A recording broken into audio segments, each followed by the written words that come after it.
বিয়ে হয়েছে গত মাসে, এই ১ বছর পূর্ণ হলো। আর ১ বছরে এই প্রথম আমি একা একা বাড়ি গেলাম। এর আগে যতবার গেছি হয় বরের সঙ্গে অথবা শ্বশুরমশাই দিয়ে গেছেন। বেশ কয়েকবার আমার বাবা এসেও নিয়ে গেছে। কিন্তু মাস চারেক হলো বাবা হঠাৎ মেসে ভাড়াটাকে চলে যাওয়ার পর কাজকর্ম সেরে সেই যে এ বাড়িতে এসেছি, আর বাড়ি যাওয়া হয়ে ওঠেনি। আসলে কদিন ধরেই মায়ের শরীরটা ভালো যাচ্ছিল না। ফোনে ৪ বেলা খোঁজ নিচ্ছিলাম ঠিকই, কিন্তু মনটা খুব আনচান করছিল। আমার এই অস্থিরতা লক্ষ্য করে শাশুড়ি মা আগের রাতে বললেন, বুঝলে বৌমা, তুমি কালকেই বাড়ি চলে যাও। মায়ের শরীরটা এতটা খারাপ, এই সময় তুমি তো মেয়ে, তোমার যাওয়া দরকার, সেবা যত্ন করা দরকার। মেয়ে হিসেবে তোমার একটা কর্তব্য আছে। আর এই অসময়ে আমাদেরও উচিত তোমাকে বাড়ি পাঠিয়ে দেওয়া। বর অফিস থেকে ফিরলে ওকে বললাম, কাল একটু বাড়ি যাব বুঝলে, মায়ের শরীর বেশ খারাপ হয়েছে। এখানকার মাও বলল ঘুরে আসতে। তুমি অফিস যাওয়ার পথে আমাকে একটু ছেড়ে দেবে? উত্তরে আমার স্বামী বলল, অবশ্যই যাবে। আর শুধু দেখতে গিয়ে তো লাভ নেই, কদিন থেকে আসার মতো প্রিপারেশন নিয়েই যাও। একেবারে মাকে সুস্থ করে তবে ফিরবে। এবারে চিন্তা করো না। তুমি তাহলে অফিস যাওয়ার সময় আমাকে নামিয়ে দিও কিন্তু। আমার স্বামী বলল, কেন? যেটুকু জানি তুমি বিয়ের আগে একা একাই স্কুল কলেজ করেছ, এখানেও টুকটাক বেরো মাঝে মধ্যে। তাহলে নিজের বাড়ি যাবে, প্রত্যেকবার সঙ্গে কাউকে নিতে হবে কেন? তোমার মা বাবা, তোমার বাড়ি, তুমি যখন ইচ্ছে যাবে আসবে, তাদের দেখাশুনো করবে, আপদে বিপদে পাশে থাকবে। এটাই তো স্বাভাবিক। কাল তুমি একাই যাবে। সেই মতো আমি বাড়ি ঢুকলাম। আগে থেকে খবর দিয়ে আসেনি। ভাবলাম একেবারে গিয়ে মাকে চমকে দেব। বেলা তখন 10টা মতো হবে। বেল বাজাতেই বৌদি এসে দরজা খুলে দিল। আমার একমাত্র দাদার বউ। সে তো আমাকে দেখেই একমুখ হেসে বলল, আরে আরে, বুনি যে, এসো এসো। আমি হেসে ভেতরে ঢুকে এলাম। দেখলাম বৌদি দরজায় দাঁড়িয়েই আছে। আমি বললাম, ও বৌদি, দাঁড়িয়ে আছো কেন? গেট বন্ধ করে দেবে তো? বৌদি অবাক হয়ে বলল, সৌরভ আসবে তো, বোধহয় গাড়িটা পার্ক করছে, সেই জন্য অপেক্ষা করছি। না গো, এবার আমি একাই এসেছি। হঠাৎই বৌদি কেমন যেন মিয়ে গেল। আমার হাতে ট্রলিটার দিকে একবার তাকিয়ে শুধু বলল, ওহো, বাড়িতে সব ঠিকঠাক আছে তো? শ্বশুর শাশুড়ি সব ভালো? সৌরভ ঠিক আছে? আমি একটু অন্যমনস্ক হয়ে বললাম, হ্যাঁ হ্যাঁ, সব ওকে। আসলে আমি ততক্ষণে মায়ের সঙ্গে দেখা করবো বলে ছটফট করছিলাম। মায়ের ঘরে গিয়ে দেখি মা কলার ডিম সেদ্ধ খাচ্ছে বিছানায় বসে। চুল উস্কো খুস্কো, চোখগুলো কোটরে বসে গেছে, বেশ রোগা হয়ে গেছে। বাবা থাকতে ডবডবে করে সিঁদুর পরত মা। সাদা সিঁড়িতে এই প্রথম মাকে দেখে বুকটা কেমন হু হু করে উঠল। মনে মনে ভাবলাম, কদিন একটু যত্ন করতে হবে। আমি মা বলে ছুটে গিয়ে গলা জড়িয়ে ধরলাম। মা হেসে বলল, কখন এলি রে? সব খবর ভালো তো? তারপর আমার উপর দিয়ে উকি ঝুঁকি দিয়ে দেখছে দেখে জিজ্ঞাসা করলাম, কি হয়েছে? কাকে খুঁজছ? মা উদ্বিগ্ন হয়ে বলল, হ্যাঁ রে, সৌরভ কই? হাত পা ধুচ্ছে নাকি? আমি হেসে বললাম, কেন গো, আমি একা আসতে পারি না? একাই এসেছি। এখন কদিন থাকবো এখানে তোমার কাছে। মা শুনেই খাওয়া বন্ধ করে বিছানা থেকে নেমে পড়ল ভ্রুকুচকে। বলল, মানে, কাল রাতে ফোন করলি, আসবে কিছু বললি না তো? সৌরভও কিছু বলল না, বিয়ানও তো ফোন টোন করেনি। কি হয়েছে বল তো ঠিক করে। তারপর আমার উত্তরের অপেক্ষা না করে আমাকে ঠেলে দিয়ে বাইরে এলো।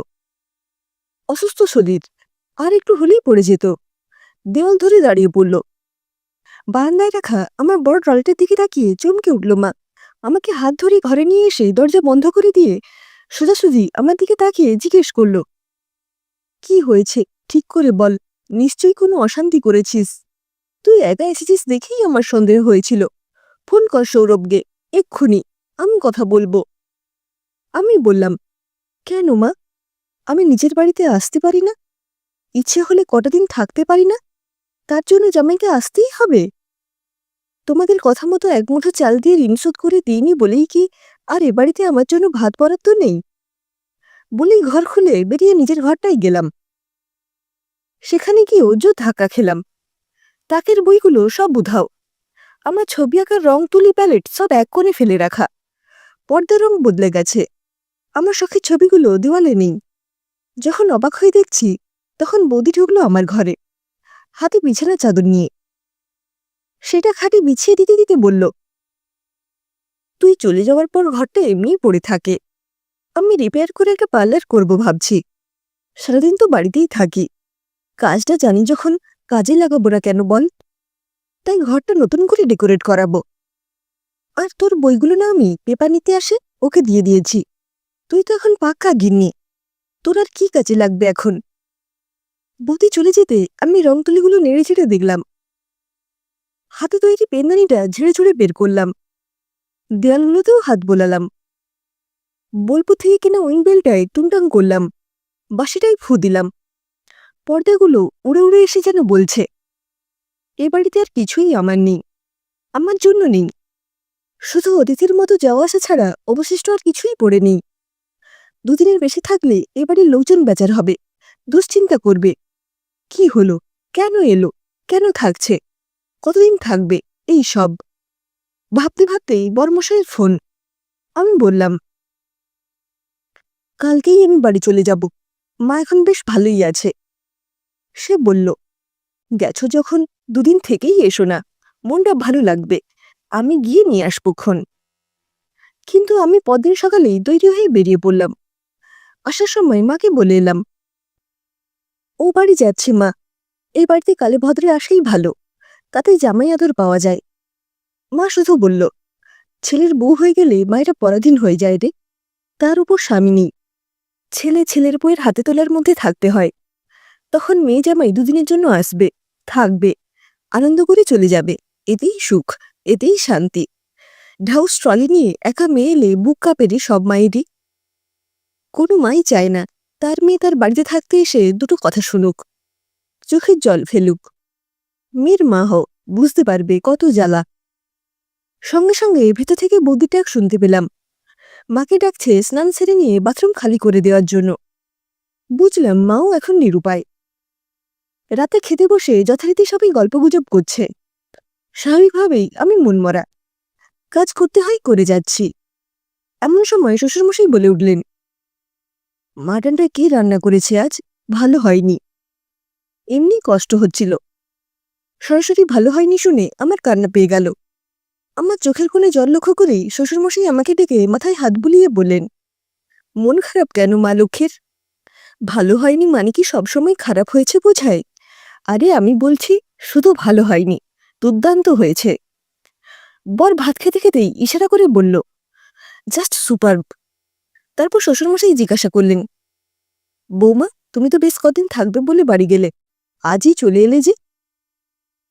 ও মায়ের বাড়ি ওইটুকুই ভালো বাবা, বাড়ি ছেড়ে থাকতে ভালো লাগে না।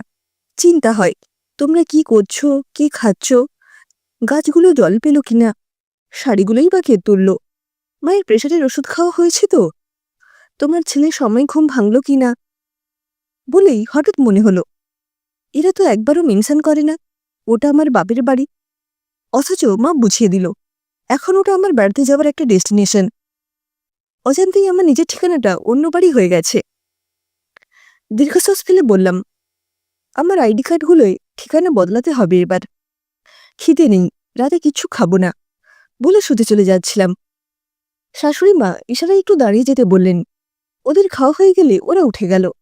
আমাকে একটা চেয়ার দেখিয়ে বললেন, এখানে বসো। তারপর আমার প্রিয় পনিরের তরকারি আর ভাত নিয়ে এসে থালা ধরে একদলা ভাত মুখে পুরে দিয়ে বললেন, তোমার মাটনে গন্ধ লাগে বলে আমি যে হাঁটুর ব্যথা নিয়ে পনিরের তরকারি করলাম এত কষ্ট করে, তোমার মনের কষ্টটাই সব। সারা রাত না খেয়ে থাকলে আমার কষ্ট হবে না? সব কটা ভাত শেষ করে হাত ধুয়ে এসে আমাকে বললেন, ছেলে মেয়ে নির্বিশেষে সব মানুষকেই জলের মতো হতে হয়। যেখানে থাকবে সেভাবে নিজেকে গুছিয়ে নিতে শিখতে হয়। আর কি সব বলে, মেয়েদের নিজের কোনো বাড়ি হয় না। কে বলেছে হয় না? নিজের করে নিতে পারলেই নিজের বাড়ি হয়। এটাই এখন তোমার বাড়ি, এখানে তোমার অধিকার সবচেয়ে বেশি, তোমার দাবিও সব থেকে বেশি। মায়ের উপর অভিমান করো না। বৌদির মতো তুমিও এই বাড়িটা নিজের পছন্দ মতো, নিজের ইচ্ছে মতো গুছিয়ে নাও না। মায়ের বাড়িটা থাক না মাঝে মধ্যে হাওয়া বদলাবার জায়গা হয়ে। খুব অসুবিধে হবে কি? আমার তখন চোখের কোণে জল, অথচ মনটা কেমন হালকা হয়ে গেছে। এত জোর দিয়ে আমার বাড়িটাকে চিনিয়ে দেওয়ার জন্য মাকে একটু জড়িয়ে ধরতে গেলাম। মা কপট রাগ দেখিয়ে বলল, এটো মুখে এসব করতে এসো না, যত আদিক্ষেতা। হ্যাঁ, সবসময় শাশুড়ি কথাটা জুড়ে না দিয়ে দু এক সময় প্রাণ খুলে মানুষটাকে মা বললেও তো বলা যায়, বিশেষ করে যে আমাদের নিজের মেয়ে মনে করে যত্ন করে। আমরা বলি মেয়েদের নিজেদের বাড়ি হয় না, কিন্তু মেয়েরাও যদি একটু চেষ্টা করে, তাদের যদি একটু সাপোর্ট দেওয়া যায়, তারাও কিন্তু ছোট থেকে বড় হয়ে ওঠা নিজের বাড়িটাকে ছেড়ে এসে পরের বাড়িটাকে নিজের বাড়ি তৈরি করে নিতে পারে। তারাও বিশ্বাস করতে পারে জন্ম অন্য বাড়িতে হলেও বাকি জীবন তারা এখানেই কাটাবে। কারণ মুদ্রার এ পিঠটা সত্যি হলেও ও পিঠটাও তো মিথ্যে নয়।